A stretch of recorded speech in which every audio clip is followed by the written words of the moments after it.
But then the gold standard, which we kind of talked about before hopping on this call, is fecal microbiota transplantation, which is where you take the microbiome, the fecal microbiome of someone that is quote unquote healthy, and you transplant that into an individual with an active C. diff infection that is resistant to antibiotic treatment or has continually relapsed just due to treatment failure.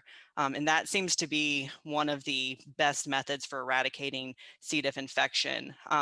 It's just thought to be that introducing that large, densely packed microbiome into the gut is just able to suppress the level of C. diff and outcompete it to where it kind of falls back into its normal, I'm just going to kind of hang out in the back range and not overgrowth to complications. Real quick. So is that ingested in like pill form? Like what's the method of You transportation? can do it both ways. So it can be capsulated form, but it has to be there are very specific methods for capsulating it where you could take a pill form and then you could also do kind of like a suppository-esque form, which would be done in a hospital, and you would have that fecal sample introduced into your colon or your upper and lower colon. Is that more effective? I'm not 100. I need to read up on the research more, but just knowing about the microbiome's interactions in general, it, in my opinion, would be more effective. It's more direct. It's a more direct method to get it there.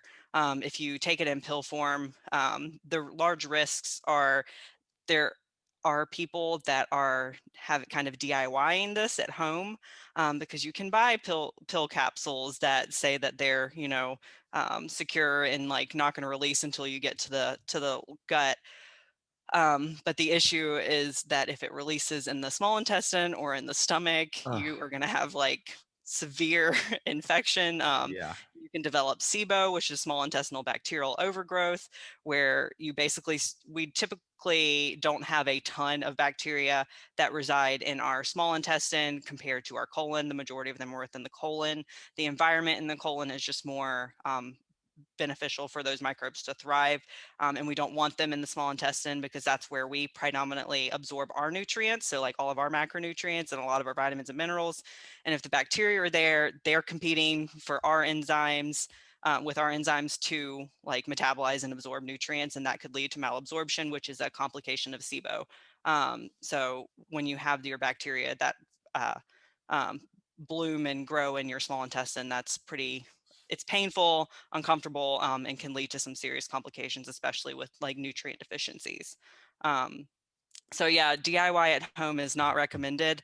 And I guess it should be important because we kind of got here through C. diff to say that people aren't doing this to necessarily treat C. diff infections. A lot of them there was a hype several years ago, and I guess the hype is still ensuing, that there were mouse studies in which they had an obese mouse and a lean mouse, and they transplanted their microbiomes with each other. So the obese mouse got the lean mouse's microbiome through this fecal microbiota transplantation. The obese mouse lost weight. The lean mouse got transplanted with the obese mouse microbiome. The lean mouse gained weight. And so that was kind of like proof of concept that, okay, these microbes are doing something for us metabolically.